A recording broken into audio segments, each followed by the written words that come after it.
Now, there's one thing that's coming up that touches your heart, and you just question whether our dear president has got it right in relation to what are called the Dreamers.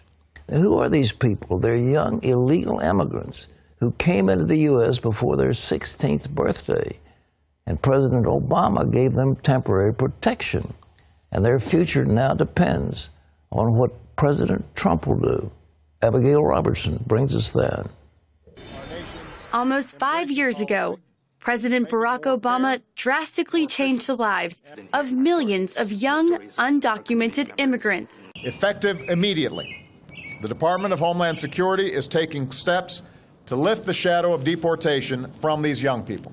The Deferred Action for Childhood Arrivals program, or DACA, provided immigrants like Gibran Juarez the chance to explore opportunities. Woo, when I heard about the DACA program, I was ecstatic. That's because life has been anything but easy for him. Since Gibran came to the U.S. at just 3 months of age, he hasn't enjoyed the same freedom as his 2 younger siblings who were born here. Gibran didn't know he wasn't an American citizen until he was 16 and learned he wouldn't be able to accept scholarship offers to play soccer in college. I would see the letters and I would say thank you, and I would write the coaches back. Thank you for the opportunity. Thank you for scouting me. Unfortunately, I would have to reject and decline. On top of that, he couldn't get a driver's license or a job, making his future uncertain. I just had to stay positive. There has to be something else. Then came DACA, which provided eligible recipients a work permit, driver's license, and social security number. Gibran made the most of it, graduating college with a nutrition degree and getting a job at an elementary school teaching PE. My emphasis was pretty much make America healthy again. Still, recipients must pay around $500 every 2 years to renew their application. And many say there's no easy path to citizenship. Juan Carlos Cerda got a glimpse of life without DACA status when a technical issue delayed his renewal. Although he reapplied months in advance, the mix-up kept him from teaching his kindergarten class for 5 weeks. I had to be away from my students. I wasn't allowed to volunteer.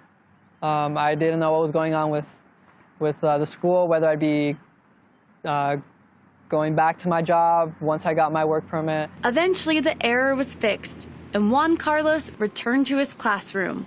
The Yale graduate went into teaching to give something back to his childhood community. I envisioned myself just being able to give kids from this community chances to be able to play soccer at school, to be able to have the chance to go to a university one day like Yale. Gibran told me he's very grateful for the program, but constantly worries about the uncertainty in the country he calls home. There's always fear if it might go away.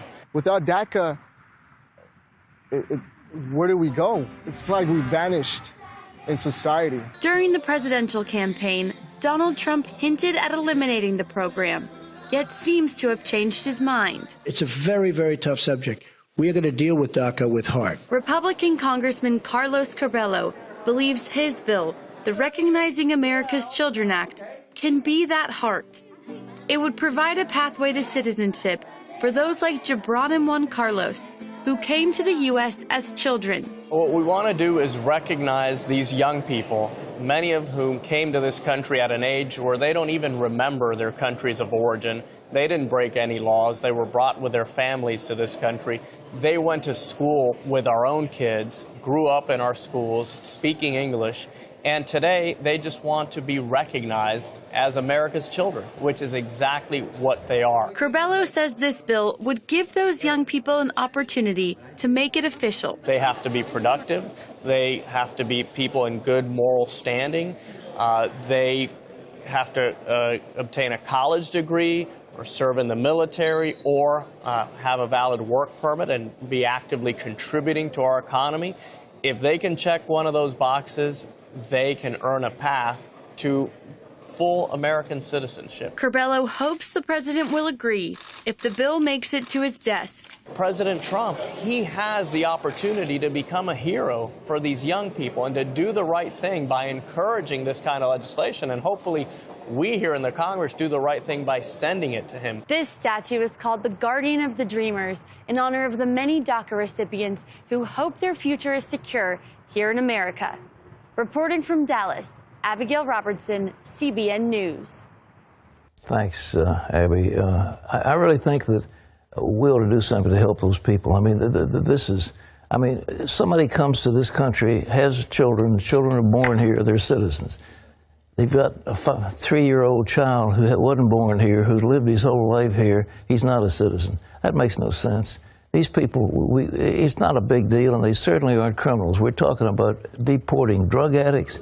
We're talking about deporting rapists, kidnappers, murderers, yeah, drug dealers, gang members, etc. But these people are not criminals. I mean, these teachers, they're teaching kindergarten, for heaven's sakes. They ought to stay. They enrich our society. They bless the society. And what have we got to lose? So I think that Donald will do the right thing about them when that word is brought to him.